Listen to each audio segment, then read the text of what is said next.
Assalamualaikum warahmatullahi wabarakatuh. Salam dan bahagia Bapak Ibu semua. Perkenalkan saya Yuniari Ika Chandra Dewi, CGP Angkatan 11 dari SMA Negeri 1 Sumpio, akan melaksanakan coaching untuk supervisi akademik. Rangkaian kegiatan coaching untuk supervisi akademik yang pertama adalah kegiatan pra-observasi, yang kedua kegiatan observasi, dan yang ketiga kegiatan pasca observasi. Selanjutnya, saya akan melaksanakan kegiatan pra-observasi bersama rekan saya yaitu Bapak Sigit Bayu Kurniawan. Selamat menyaksikan. Selamat sore Pak Bayu, ada yang bisa saya bantu? Ini kebetulan saya besok observasi Bu. Saya mau konsultasi dengan Ibu. Bagaimana Pak Bayu? Apa yang ingin diharapkan dari obrolan kita hari ini? Kan dari obrolan sore ini Bu, saya kan materinya tentang perang dingin. Nah, untuk komunikasi itu saya perlu sedikit ada masukan dari Ibu. Materinya ini sangat menarik ya, tentang perang dingin. Ya, Semoga nanti dengan obrolan kita ini dapat membantu Pak Bayu untuk besok bisa mengajar dengan baik, mendapatkan solusi untuk permasalahan yang Pak Bayu punya. Tapi materinya mengenai perang dunia. Tujuan yang ingin dicapai oleh Pak Bayu ini apa? Tujuan yang ingin saya capai yang pertama adalah nanti peserta didik mampu menjelaskan peran Indonesia dalam perang dingin. Kemudian yang kedua, peserta didik mampu menguraikan tentang dampak perang dingin bagi Indonesia. Itu tujuannya Bu. Nah, untuk mencapai tujuan tersebut, strategi apa yang akan Pak Bayu laksanakan? Nah, ini saya ada kendala Bu tentang komunikasi. Saya sulit membangun komunikasi yang positif dengan anak. Maksudnya kadang-kadang bahasa yang saya gunakan itu masih campur aduk Bu, masih campur bahasa Indonesia dengan bahasa daerah. Strategi apa yang akan Bapak laksanakan untuk mencapai tujuan tersebut? Untuk mensukseskan tujuan pembelajaran yang saya capai, saya akan berencana menerapkan strategi problem based learning Bu. Itu. Dan langkah-langkah yang akan dilaksanakan, tadi kan ingin mengaktifkan komunikasi juga ya Pak. Nah, langkah yang akan dilaksanakan oleh Bapak ini bagaimana cara mengaktifkan komunikasi? Nah, itu saya ada sedikit masalah Bu, komunikasi dengan anak. Kadang-kadang saya sulit untuk membangun keaktifan anak ketika pembelajaran berlangsung. Nah, ada solusi nggak ada Bu ya? Nah, kira-kira bagaimana Pak agar anak aktif? Nah, rencananya saya menyiapkan model pembelajaran diskusi Bu. Nanti anak diskusi, kemudian ada juga presentasi Ya, dalam kelas. bagus sekali Pak. Dengan diskusi dan presentasi ini saya rasa akan bisa aktif. Dan besok gimana mengajar di mana Pak? Ngajar di 12C Bu, di kelas 12C.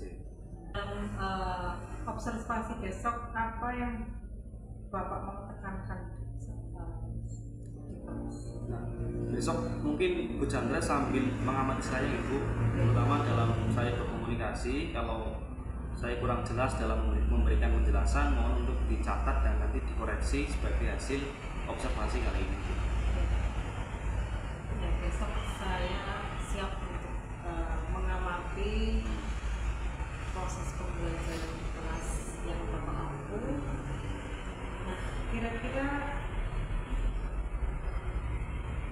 selain mengamati apa yang dapat saya bantu? Kayaknya apa ya Bu? Cukup Bu, cuma mungkin berikan motivasi aja Bu, biar besok lancar terkendali dan tepat waktu sesuai dengan waktu yang sudah saya alokasikan pada rencana atau modul pembelajaran ini. Berarti sudah siap ya Pak? Insya Allah besok siap. observasi. Ya. Ya, sampai jumpa besok Pak. Semoga besok lancar. Amin. Tanpa kendala dan tujuan pembelajaran. Ini saya ucapkan terima kasih Bu ya, sudah diberikan kesempatan ketemu dan ngobrol seperti ini. Sama-sama. Ya, sampai berjumpa besok lagi. Demikian kegiatan pra-observasi yang telah saya laksanakan bersama rekan saya Bapak Sigit Bayu Kurniawan. Wassalamualaikum warahmatullahi wabarakatuh.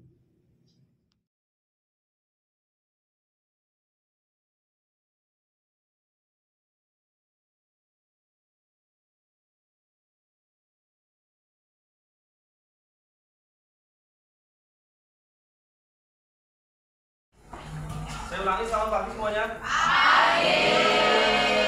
Jadi sehat ya?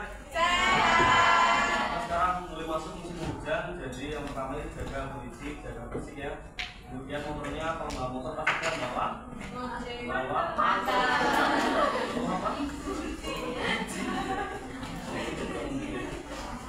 Kemudian saya ingatkan lagi bahwa sekarang sudah mendekati bulan Desember yang mana keluarga tinggal sebentar lagi melaksanakan ujian, ya ujian pertengahan semester ganjil ya.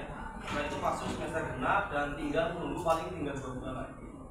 Jadi silakan untuk di planning, dimatangkan kembali, konsultasi dengan guru BK, dengan bapak wali kelas ya, ataupun dengan saya juga bisa.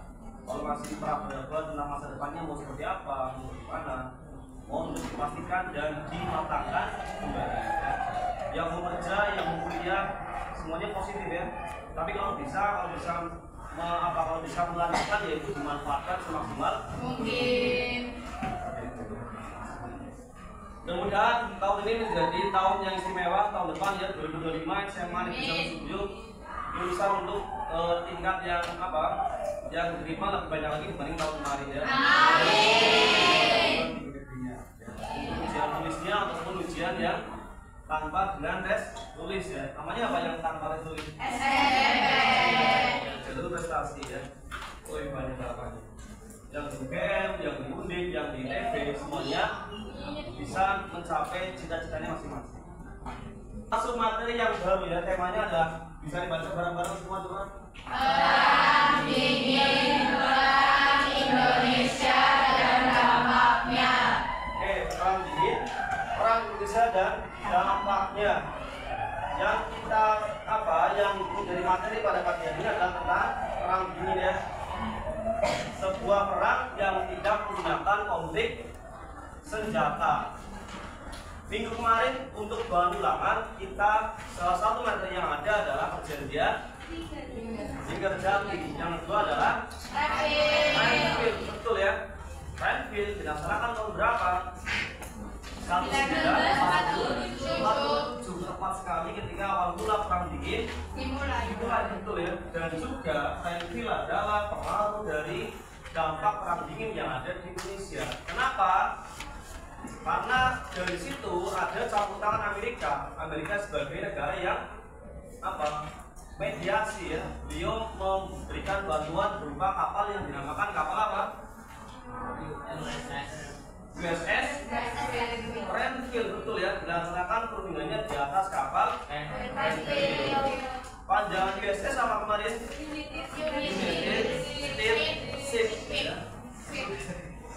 United States Ship merupakan kapal yang dipunyai oleh negara Amerika ya. Oke, kita langsung ke tujuan hari ini. Tujuan pembelajarannya satu ya, peserta didik atau siswa nanti dapat menguraikan atau menjelaskan peran Indonesia pada masa perang dingin ya. Pertama itu. Yang kedua, siswa dapat menguraikan kembali dampak perang dingin bagi Indonesia. Yang pertama, harapannya nanti kamu bisa menjelaskan peran apa aja sih Indonesia ketika masa perang dingin, kita punya perannya apa enggak. Dan yang kedua, siswa dapat menguraikan kembali apa dampak perang dingin yang ada bagi Indonesia. Dampaknya seperti apa? Itu tujuannya ya. Dan sebelum kita masuk materi, ada yang tahu film ini enggak? Tahu, dari Korea. Iya. Itu yang tentara Korea Utara. Betul, yang laki-laki dari negara mana ini? Cina. Korea Utara. Seragamnya coba dilihat seragamnya. Tentara militer. Militer negara mana? Korea Utara. Utara atau selatan? Utara. Ya. Jatuh cinta. Jatuh cinta dengan siapa? Orang Korea Selatan. Orang Korea Selatan. Aku tahu itu adalah judulnya apa kan? Lupa, Pak. Kan ini penggemar banget, Pak. Penggemar setia ya? Iya. judulnya itu Press Press on you. Bukan, ya.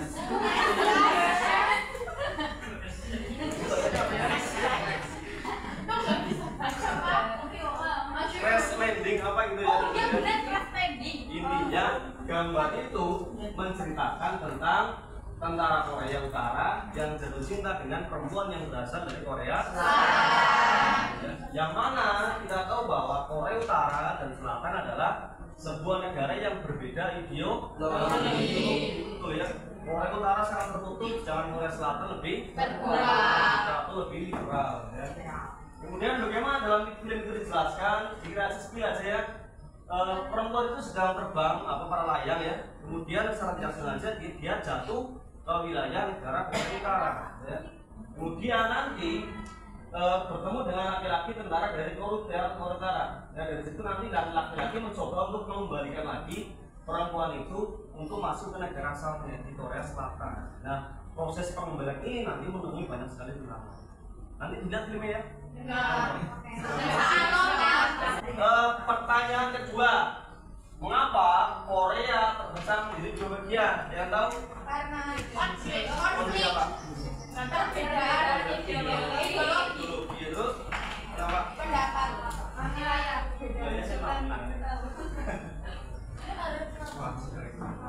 Kenapa Pak Kudin? Kira-kira menurutmu? Korea Utara dan Korea Selatan.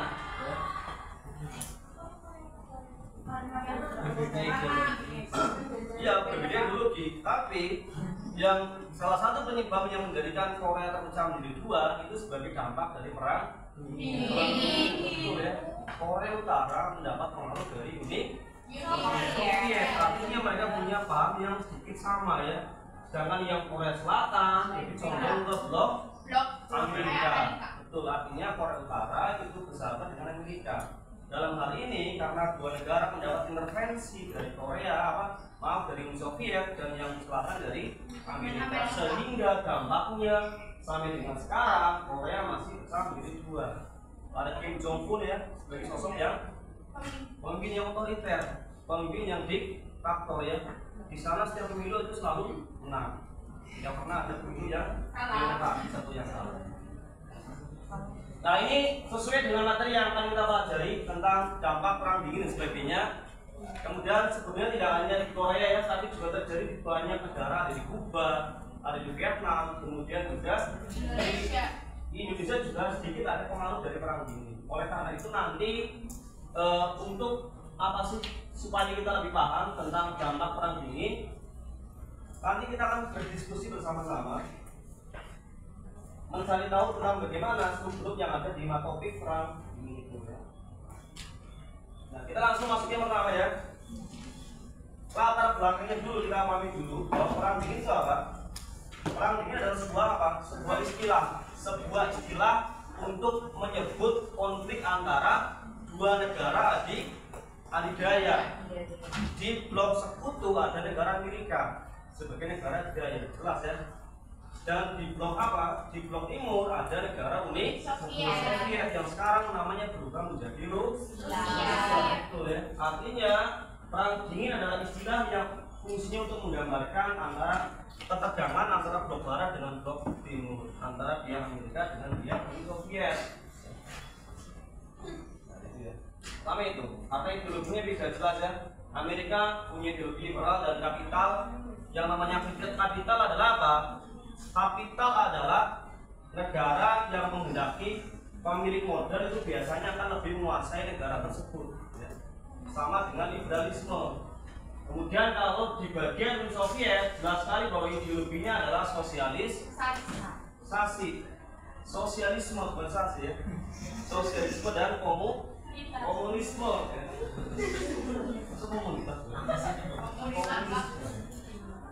Yang kedua, karena apa? Karena pembagian kekuasaan ya, latar belakang adanya perang dingin kedua karena dari pembagian kekuasaan. Kita flashback ke materi tentang perang dunia yang menjadi pemenang dalam perang dunia negara mana? Amerika, betul. Ada blok sekutu. Artinya yang menang ada blok sekutu dan Uni Soviet tergabung dalam blok sekutu ketika perang dunia II. Artinya muncul dua negara besar ya. ketika perang dunia berakhir dan yang kalah adalah pihak Jerman. Nah, ada Amerika, ada Uni Soviet.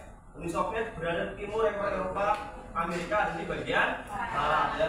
Sehingga dua negara ini apakah semacam ingin merebut kekuasaan seluas-luasnya di bagian belahan dunia yang ada di yang ada di sekitar kita ya, di negara-negara yang ada di sini.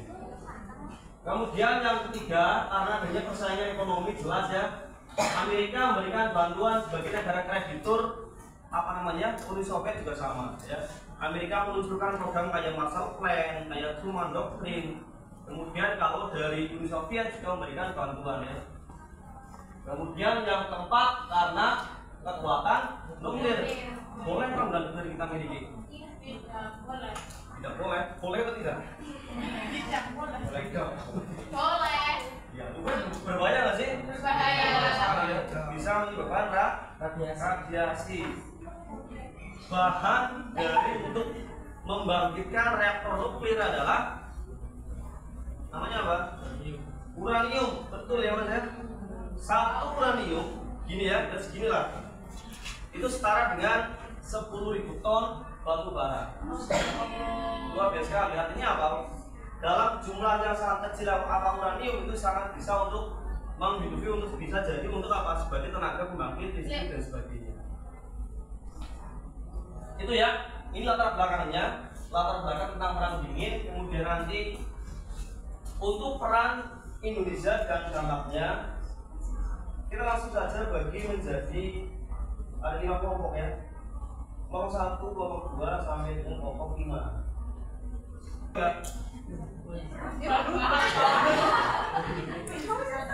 pertama langsung ya, yang ini ya. Kita ulangnya lihat kelompok 2 siapa? Kelompok 2 coba langsung yang tinggi tangannya jangan.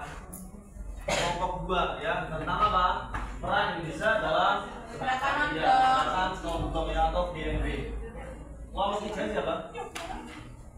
Kelompok 3, 1, 2, 3, 4. Itu ya dia yang pojok ya. Materinya apa topiknya jelas ya. Peran Indonesia dalam pengiriman pasukan Garuda. Ini juga berkaitan dengan perang dingin. Kelompok 4 siapa? Ya. 4 itu ya ketemu ya. Kelompok 4 adalah tentang deklarasi Juanda. Juga terkait dengan perang dingin ya. Dan terakhir kelompok 5. Itu susahnya Pak. Sisanya 5. Saya 5. 1, 2, 3, 4, 5, 6, 7. Kelompok 5 ya. Kamu coba mencari tentang apa? Tentang dampak perang dingin bagi Indonesia. Khusus bagi Indonesia. Langsung ya. Langsung kita koordinasi dengan kelompok yang kelompok 1 sini. Merapat sini ya. Langsung. Kelompok 2 sini ya. Kelompok 3 sini. Kelompok 4. Kelompok 5 di sana. Langsung aja. Pak dulu ditulis di buku apa? Perlu ditulis di buku nggak Pak? Ditulis nggak apa-apa ya. Ini kan materi kita di sana. Materi kita dulu.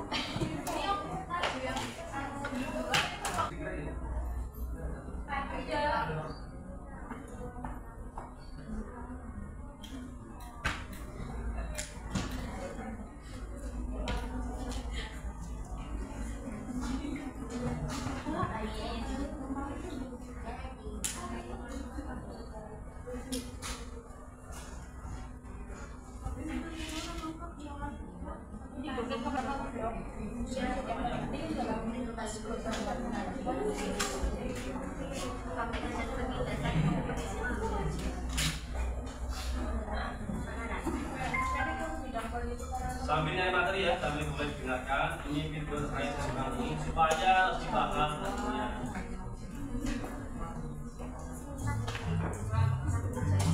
Apa itu perang dingin?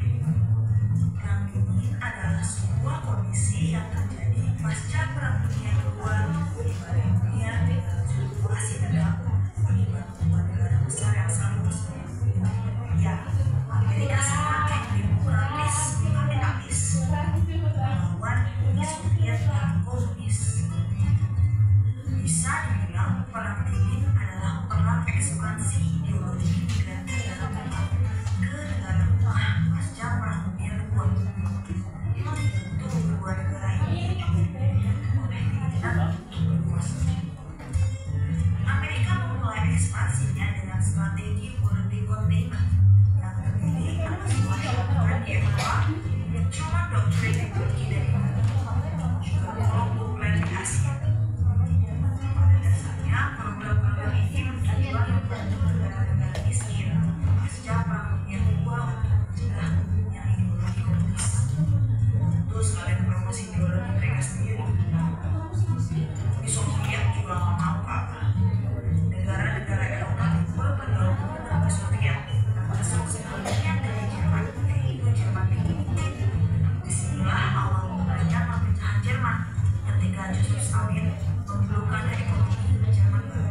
proxy war atau perang sekunder, yaitu perang yang di samping persaingan Amerika dan Uni Soviet seperti Jerman Barat dan Jerman Timur, Korea Utara dan Korea Selatan, perang di Cina antara Moscow dan Chiang Kai-shek, juga Vietnam Utara dan Vietnam Timur.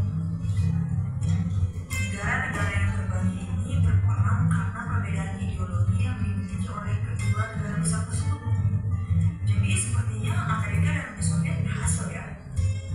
Selama proxy war, kedua kekuatan besar ini berdiskusinya sebagai provokator. Negara-negara yang berkonflik mendapatkan dukungan besar dari Amerika dan Uni Soviet untuk saling mencegah ideologi satu sama lain semakin meluas.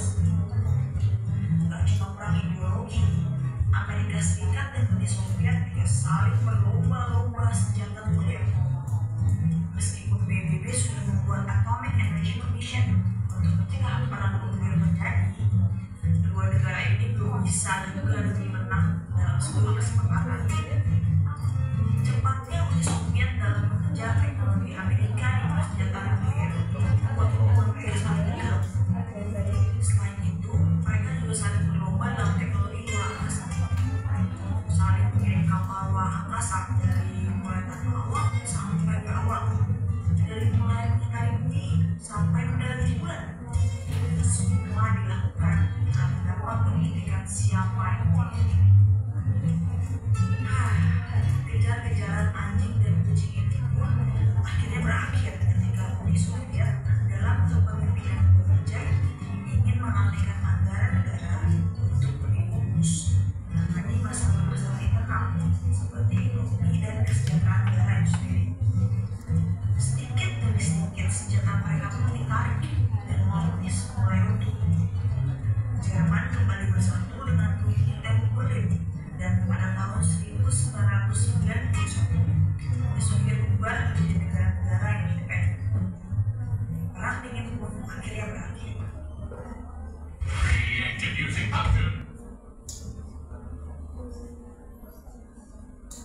Sudah selesai? Di HP tangan nih. Kamu kan belum selesai nih. Ada kendala apa enggak? Enggak ya. Gampang ya?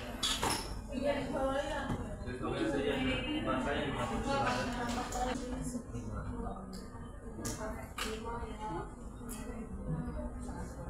Itu sama. Itu.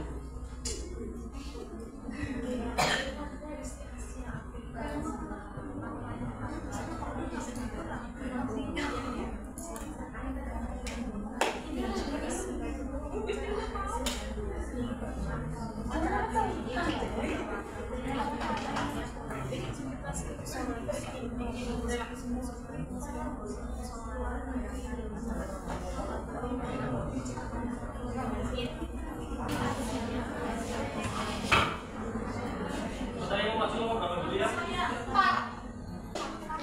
Jadi, Assalamualaikum warahmatullahi wabarakatuh. Waalaikumsalam warahmatullahi wabarakatuh. Perkenalkan, kami dari kelompok 4 akan membacakan hasil diskusi kami tentang deklarasi Juanda dengan saya Putri Ardhani. Saya Intan Nur Aziza absen 12. Saya Marsha Jelika absen 18. Saya dari Salam Salih absen 24. Saya Latif dengan Mustafa, absen 15. Saya tidak kenal. Ya, yang pertama itu adalah latar belakang. Latar belakang deklarasi Juanda itu adalah keluarnya deklarasi Juanda pada tanggal 13 Desember 1957 yang ingin laut-laut Indonesia itu menjadi wilayah teritorial, sehingga seluruh wilayahnya dalam satu kesatuan yang bernama Kepulauan Indonesia. Selanjutnya, untuk mewujudkan bentuk wilayah kesatuan Republik Indonesia yang utuh dan bulat. Terus yang kedua,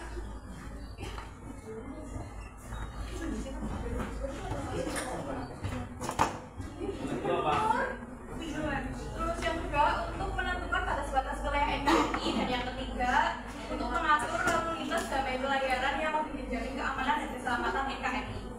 Selanjutnya ada isi Deklarasi Juanda yang pertama bahwa Indonesia menyatakan sebagai negara kepulauan yang memiliki corak tersendiri. Perhatikan supaya yang belakang ya. Oke. Yang kedua, sejak dulu kala kepulauan Nusantara ini sudah merupakan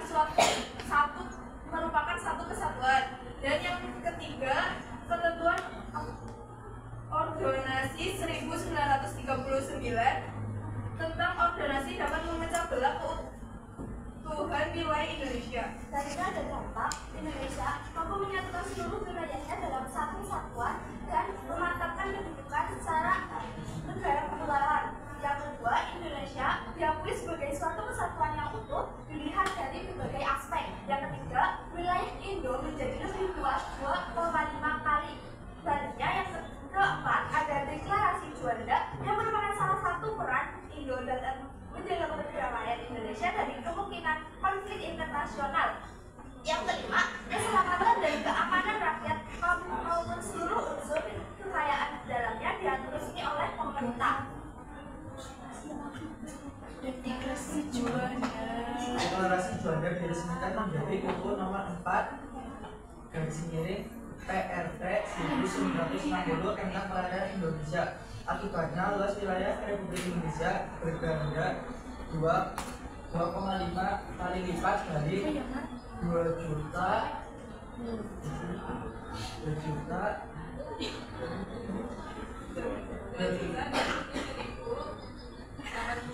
7 kilometer kuadrat menjadi 5.193 kilometer kuadrat yang ia lain dengan pengecualian Irian Jaya yang waktu itu belum diakui secara internasional. Setelah melalui perjuangan panjang deklarasi ini pada tahun 1982 akhirnya dapat diterima dan ditetapkan dalam Konvensi Hukum Laut PBB ketiga tahun 1982. United Nations Convention on the Law of the Sea atau UNCLOS 1982. Deklarasi ini dipertegas kembali dengan UU nomor 17 tahun 1985 tentang pengesahan UNCLOS 1982 bahwa Indonesia adalah negara kepulauan. Yang kedua, mewujudkan kesimpulan persatuan terhadap Indonesia yang perlu dilakukan bahwa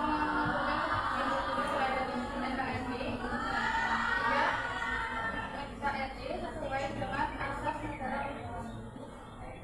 Selanjutnya yang diperjuangkan oleh deklarasi Juanda yaitu memberikan informasi mengenai legislatif wilayah perairan Indonesia terhadap dunia luar. Kesimpulannya adalah yang pertama bahwa Indonesia menyatakan sebagai negara kepulauan yang mempunyai corak tersendiri. Yang kedua yaitu bahwa sejak dulu kala kepulauan Nusantara ini sudah merupakan satu kesatuan. Yang ketiga adalah ketentuan Ordonansi 1939 tentang ordonansi dapat memecah belah keutuhan wilayah Indonesia. Ya, silakan yang mau tanya silakan. Bukan nama nomor absen. Saya. Diri ya. Namanya siapa? Maksimal 2 pertanyaan. Sebelumnya, perkenalkan saya Salsa Bala Putri dari absen 34 dari kelompok 5. Izin bertanya kepada kelompok 4 mengenai deklarasi Juanda. Apa perbedaan antara konsep maritim Indonesia sebelum dan setelah dikeluarkannya deklarasi Juanda? Oke, satu lagi. Saya. Ya, sebelumnya perkenalkan nama saya Asal dari kelompok 1. Izin absen 4 izin bertanya. Apa yang menjadi latar belakang pemerintahan Republik Indonesia mengeluarkan deklarasi Juanda? Apa yang menjadi latar belakang Indonesia mengeluarkan deklarasi Juanda? Pertanyaan dari saya. Sekian, terima kasih. Langsung dijawab. Langsung dijawab kalau nggak kamu ya. Baik, saya izin menjawab pertanyaan dari Salsa Bella, kelompok 5. Perbedaan utama antara konsep maritim Indonesia sebelum dan setelah deklarasi Juanda adalah pergeseran dari pandangan lokal dan kurangnya kesadaran nasional menjadi pemahaman yang lebih mendalam dan strategis tentang kepentingan nasional dalam penguasaan dan pengelolaan laut. Jelas, Bel? Ya, jelas Kak. Iya. Tentang pergeseran, Ya. Ya, nasional. Satu lagi. Baik, saya akan menjawab pertanyaan dari Azhar. Pertama yang dikeluarkan deklarasi Juanda pada tanggal 13 Desember 1957 adalah Indonesia ingin laut-laut antar pulau menjadi wilayah teritorial sehingga seluruh wilayahnya dalam satu kesatuan yang bernama Kepulauan Indonesia. Belum ada. Ya, Indonesia ingin menjadi Kayaknya kalau sudah. Udah berarti ya? Ditutup dulu silakan. Sekian diskusi dari kami. Apabila ada kesalahan, kami mohon maaf yang sebesar-besarnya. Assalamualaikum warahmatullahi wabarakatuh. Waalaikumsalam warahmatullahi wabarakatuh.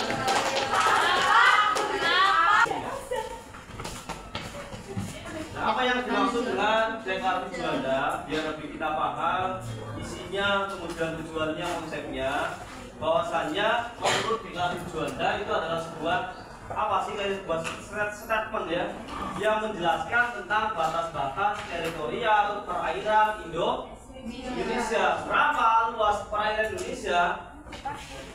Luas perairannya adalah sekitar 3 juta, sekian. sekian, sekitar 3,3 juta luas perairan Indonesia. Sedangkan luas daratannya 1,5 juta ya.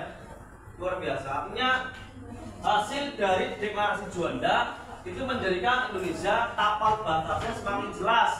Di bagian utara kita semakin jelas perbatasan dengan Filipina ya. Kemudian di bagian Selat Sunda kita lebih tahu batasnya pulau yang termasuk Indonesia atau pulau yang termasuk Singapura atau Malaysia ya. Cuma yang menjadi permasalahan sekarang apa? Sekarang ternyata Indonesia itu lebih yang diekspor, terbaru kita mengekspor apa sih? Pasir laut ya. Terbaru kita mengekspor pasir laut. Mau diambil dari mana? Dari jenis apa dari mana ini diranggakan? Artinya apa sih? Dampak yang ada ya. Ketika laut, ketika pasir kita diekspor adalah kita semakin berkurang bibir pantainya, sedangkan negara yang mengimpor akan semakin luas batas lautnya dan nanti diekspor ke Singapura ya. Itu yang menjadi persoalan sekarang di negara ini.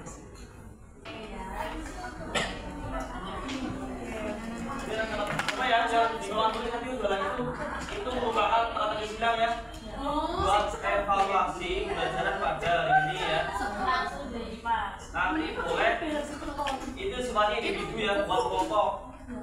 Pokoknya nanti siapa yang maju juga tuntas ya. Kalau kemarin remedi, tapi yang jelas kalaupun kamu kemarin nggak remedi pasti ada tambahan nilai ya. Itu kalau kata sidang terkait dengan materi seputar perang dingin.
Tadi yang jawab nomor aku berapa aja?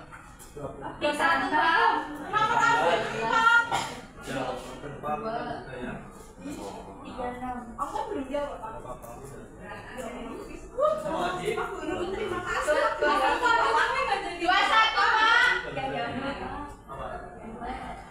US Yang nomor 3 ikut dulu nggak? Apa sih?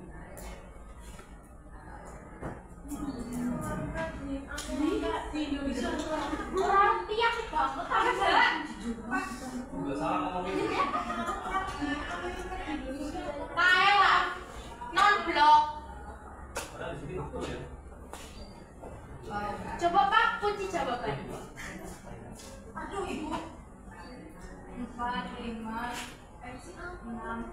DL itu jawabannya guys. Ini jawabannya ya. Dinamika. Kalau di sini pas. Dinamika nomor 1 jawabannya dinamika. Ini jawabannya ini nomor 1. Nomor 1 dasar sila, nomor 2 sosialisme, tiga juga. Oh, Ini otomatis kita diberi itu hasilnya langsung beda. Nomor 5 ranking. Oh iya benar kan perang Red US. Duduk. Coba duduk dulu. Kita closing ya.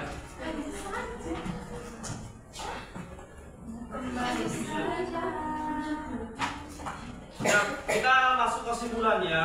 Ya, diperhatikan semuanya. Kesimpulan untuk pelajaran hari ini ya, bahwa materi tentang perang dingin, warisan perang dingin dan pelajaran untuk masa depan. Ya, perang dingin berakhir dengan runtuhnya Uni Soviet tahun 1990 berapa? 1. Itu ada ya. 1991 ya. Artinya ketika Uni Soviet berakhir, namanya juga tidak menggunakan, namanya ganti menjadi Rusia. Dulu namanya Rusia, tapi 1923 namanya ganti Uni Soviet. Ketika perang dunia 1 berakhir ya, terus ganti lagi menjadi Rusia lagi. Nah, pertama mengajarkan kita untuk menjunjung tinggi kerjasama, jelas ya. Artinya apa? Sebelum perang terjadi, kita penting untuk membangun kerjasama dan dialog antar negara untuk menghindari konflik. Ya. Kita pernah akan konflik dengan Malaysia, tapi untungnya itu tidak terjadi ya. Kita bisa meredam amarah, kita mengajukan semacam dialog sehingga tumpahan darah tidak terjadi. Kedua, mengajarkan tentang arti perdamaian. Tidak ada konflik yang berakhir dengan perdamaian ya. Tidak ada peperangan yang berakhir dengan kebahagiaan. Yang ada konflik itu malah menimbulkan bencana ya, menimbulkan banyak orang yang menjadi yatim piatu. Artinya konflik mengajarkan perdamaian. Perdamaian dunia harus menjadi prioritas utama. Dan yang terakhir, perang dingin menjadikan pelajaran bagi kita untuk pentingnya globalisasi, mendorong globalisasi. Kemudian terutama dalam pasar bebas ya. Pasar bebas di mana barang-barang Indo bisa dijual dimanapun, di Amerika, di Venezuela, di negara Latin ataupun di dunia yang lainnya. Situ ya. Sampai sini ada yang tanyakan, silakan. Belum. Kalau belum minggu depan ya, buat dari Rabu depan kita lanjut materinya yang belum maju ya. Yes. Kalau sudah saya ini sampai sini perjumpaan kita. Kedepannya mohon maaf semuanya. Terima kasih. Selamat pagi. Wassalamualaikum warahmatullahi wabarakatuh. Waalaikumsalam warahmatullahi wabarakatuh. Terima kasih Pak Guru.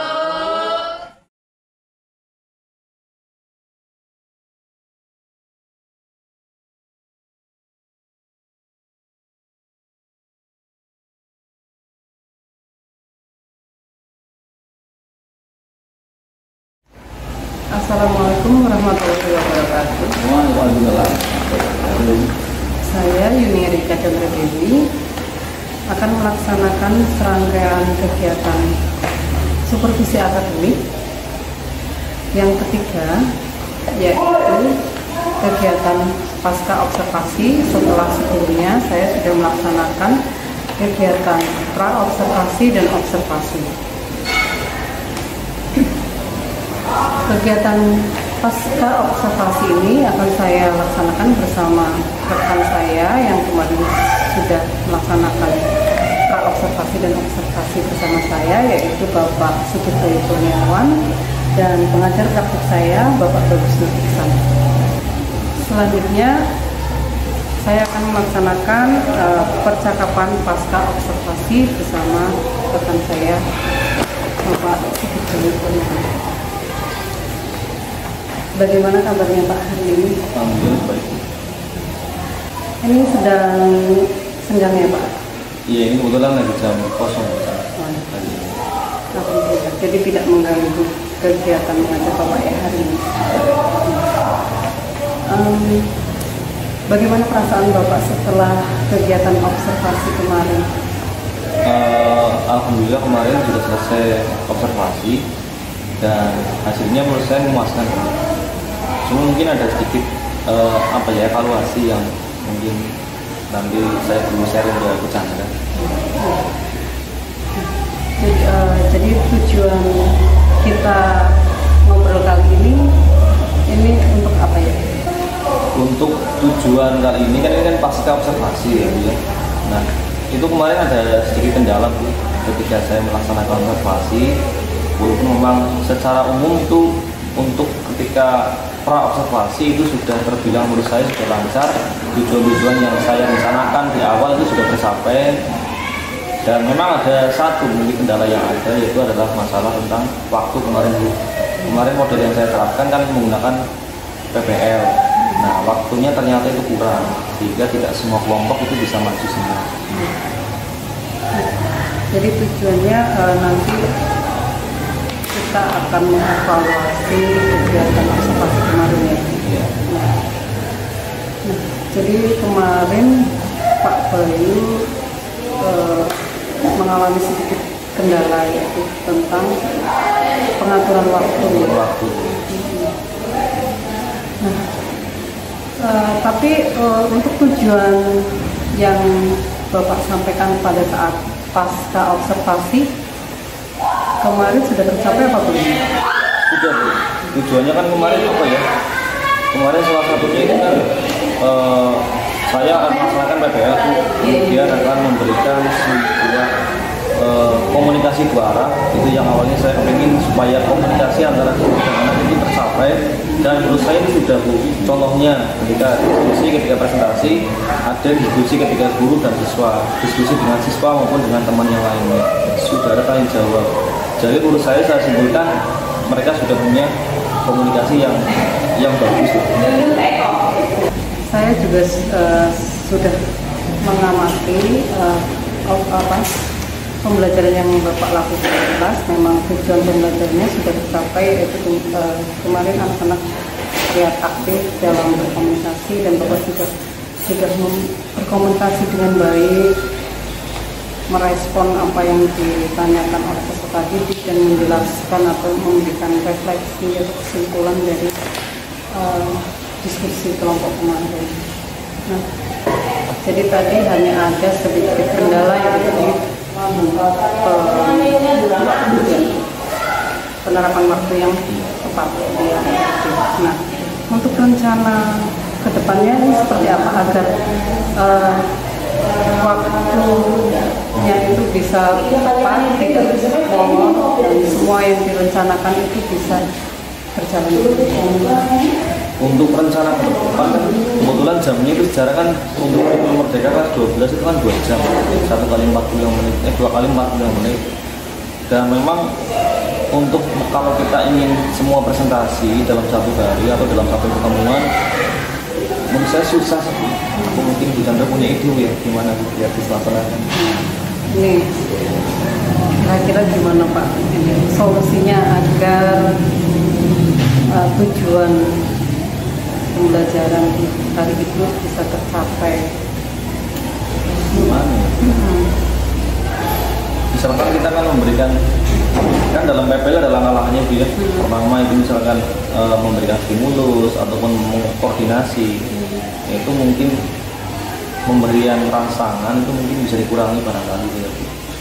Jadi kita hanya memberikan pengantar yang tidak panjang, sehingga nanti ketika pembentukan kelompok maupun ketika mereka mempersiapkan materi untuk presentasi itu bisa punya waktu yang lebih. Kayak gitu mungkin lagi. Ya. Jadi nantinya Bapak akan kayak mungkin pemutaran video untuk pemantik atau pertanyaan pemantiknya itu dipersingkat. Selanjutnya untuk kedepannya selain tadi ada rencana untuk mempersingkat pertanyaan pemantik atau durasi videonya, mungkin ada rencana lain lagi yang ingin dikembangkan ke depannya? Buat ke depan, planning ke depan apa ya Bu ya? Karena memang selain kita pertama kan kelas 12 waktunya nggak panjang gitu ya, tinggal beberapa bulan lagi mereka sudah mendekati akhir semester, dan kemudian semester 2 juga tinggal beberapa bulan. Nah palingnya itu mungkin sedikit merombak strategi belajarnya Bu. Kenapa saya buat kelompok? Salah satunya kan supaya mereka itu menguasai semua materi, tidak semua guru menjelaskan. Artinya ketika mereka mempresentasikan itu bisa memberikan mereka belajar, mereka membaca, juga mereka melakukan sebuah mereka itu mengucapkan. Jadi menurut saya ketika mereka melakukan itu nanti akan mudah terserap oleh daya ingat mereka. Untuk planning depan yang paling opsi itu Bu, itu sedikit memodifikasi strategi belajar. Jadi mencoba strategi belajar yang baru yang berbeda. Rencananya kapan ini mau diterapkan ya? Rencana mulai minggu depan ini. Ini kan sudah selesai materi bab yang kedua. Ini besok rencana tinggal ulangan dan itu sudah selesai. Habis itu biar pelaksanaan. Semoga di pembelajaran berikutnya dengan strategi pembelajaran yang baru, anak-anak bisa lebih aktif lagi, lebih memahami materinya, dan tujuan pembelajaran tercapai, serta waktunya itu bisa tepat. Jadi dari apa yang sudah direncanakan dari awal sampai akhir bisa selesai semua di bulan. Mudah-mudahan. Saya sangat menantikan besok strategi apa yang akan diterapkan oleh kelas. Boleh besok saya mungkin ikut lagi. Boleh. Ya. Minggu depan ya. Semoga lebih baik lagi. Amin.